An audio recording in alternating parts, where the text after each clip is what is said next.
Hi everybody, thank you for joining me. So this is going to be my next build. This is 1/35 scale CSS HL Hunley. I believe he's famously the first submarine to sink a ship. Unfortunately in doing so, I think she sank herself. The explosion from the torpedo being too close to the Hunley, and the concussion. I don't know whether it caused damage to the actual sub or whether it just concussed the crew enough for her to sink to the bottom, and then they were lost. I'll have to look that up.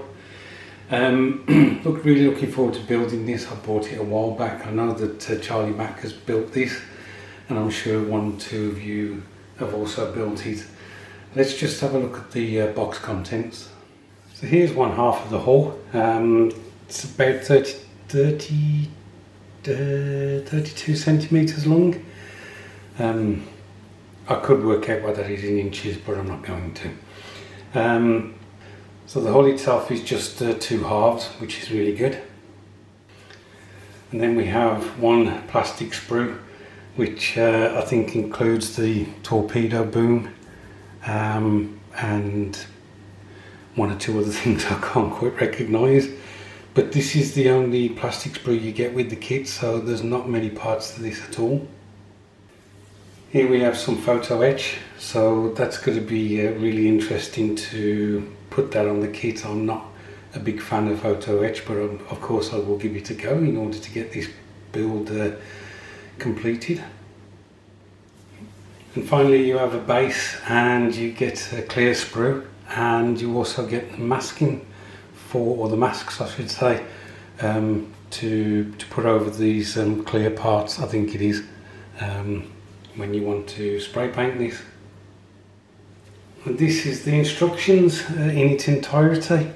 So looking at this here, for the propeller, that's going to be interesting, trying to get the angle right on the blades for this particular part to build.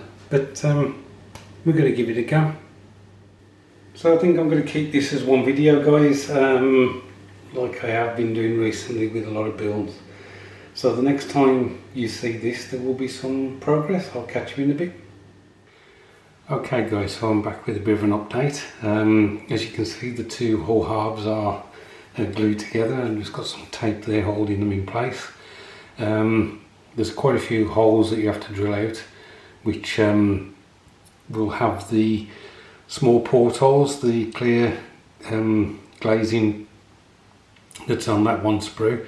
But what I may do is just use that, what's it called, is it clear glaze or something, that is liquid, and you just drop it in there, and then when it hardens it becomes see-through. So I'll probably do that with those rather than mess about with the plastic. I've managed to get a couple of etched brass pieces on here. They were quite easy to do. Obviously cut them off, clean them up, and then you just had to bend a piece of brass at the end to have it secured to the conning towers. This white patch you can see on here, there was a block that was two halves, and it wasn't particularly well moulded.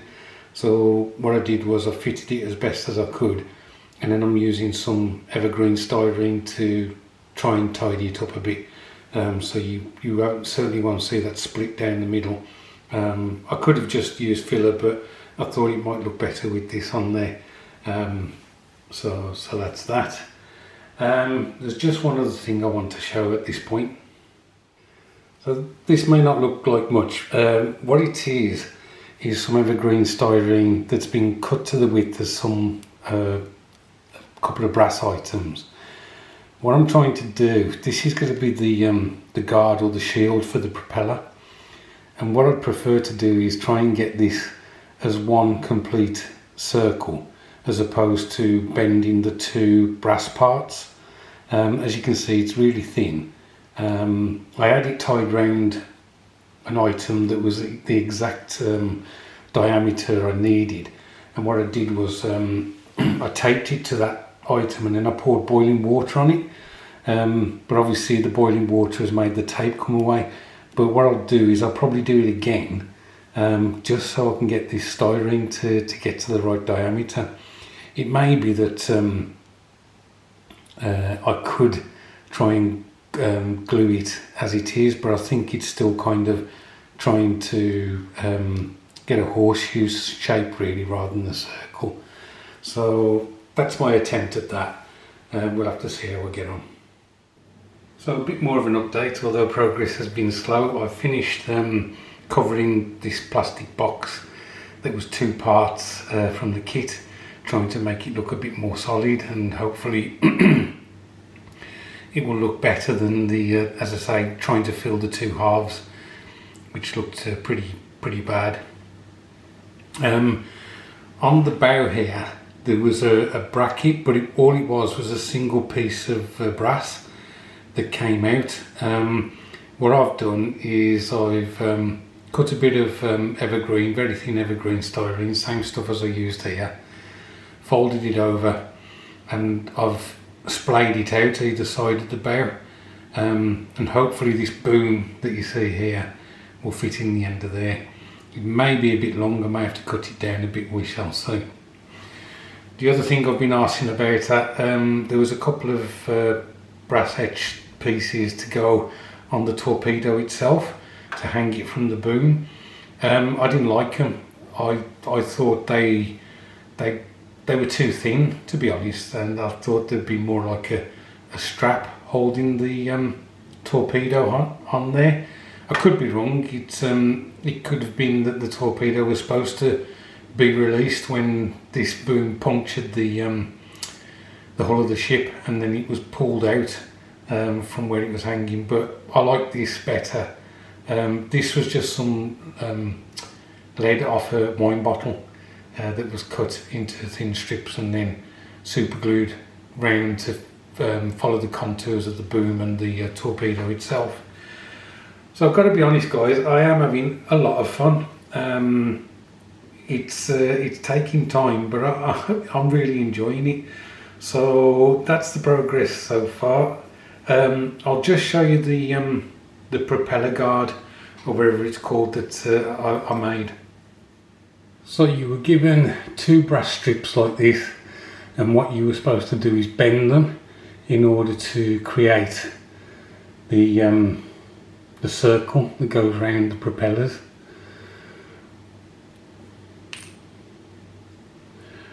What I did was I got some evergreen styrene.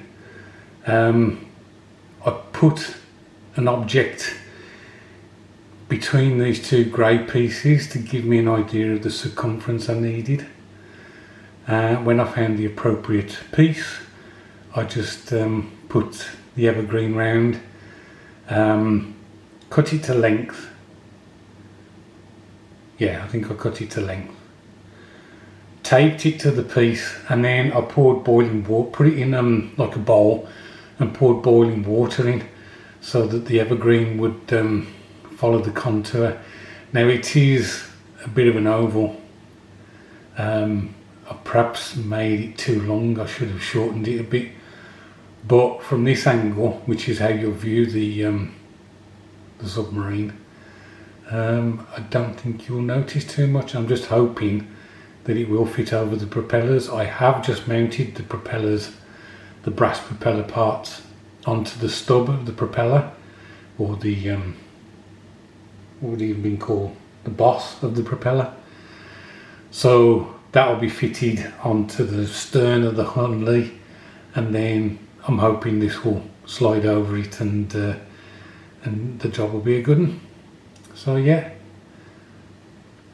right, I'll catch you in a bit with another update. So I'm back. The Hunley is completed. I basically cracked on and got it finished. I've watched 1 or 2 programs about this boat, and it's really fascinating. Apparently she sank 3 times in her career. Once when she was tied up at the quay, another time when she was doing trials where all hands were lost, and then the 3rd time was when she successfully torpedoed, was it Housatonic, the ship? But unfortunately she also perished. There's some debate as to what happened. I think the two prevailing suggestions are concussion, where all the crew basically were concussed, and then the Hunley went to the bottom. Or the other one is, I think it's explosion trauma. One of the reasons that they've come up with these is that the crew was still sat at their stations, which is quite spooky really. I can't fit the whole model into the shot, so I'll have to talk about this part and then I'll move on to the front where the torpedo is. I just sprayed this Chaos Black. What I did was to block the portholes that I drilled out to make sure we didn't get any Chaos Black actually inside. Not that it would really matter, I don't think.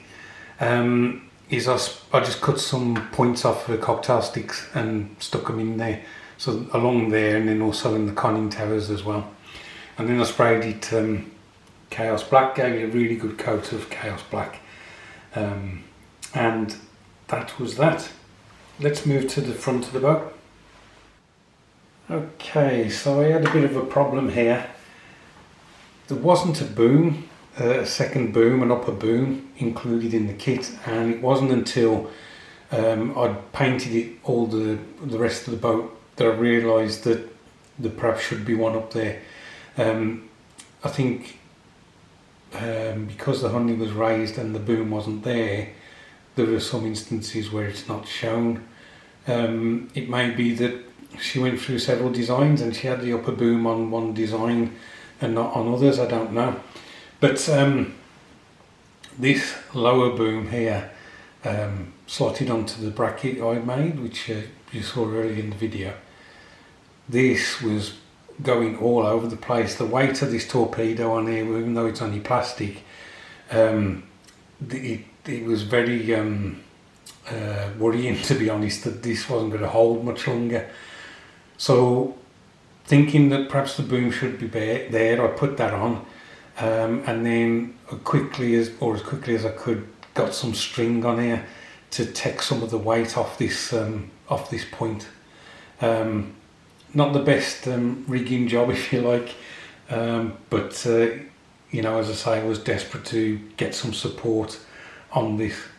It is slightly tilting up, which is a bit unfortunate. The other issue I had was it was slightly pointing off centre, but what I did was when I rigged I think it was a rope that pulled the charge, pulled the detonation for the charge. I rigged it in such a way that it would pull the boom more towards straight ahead. So that was that.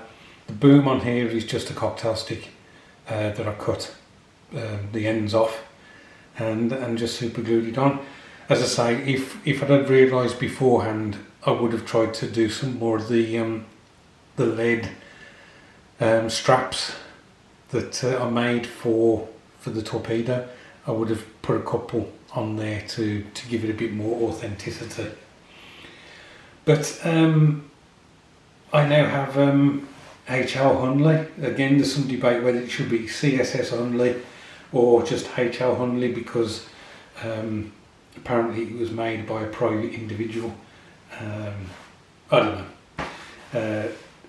Does it really matter? I suppose not. So yes, I've got a CSS Hunley in my collection, and I hope to keep hold of this for some time, so long as this boom doesn't snap off. So that's it, guys. This has been a bit of a long video because there was quite a bit to show. I hope you don't mind too much.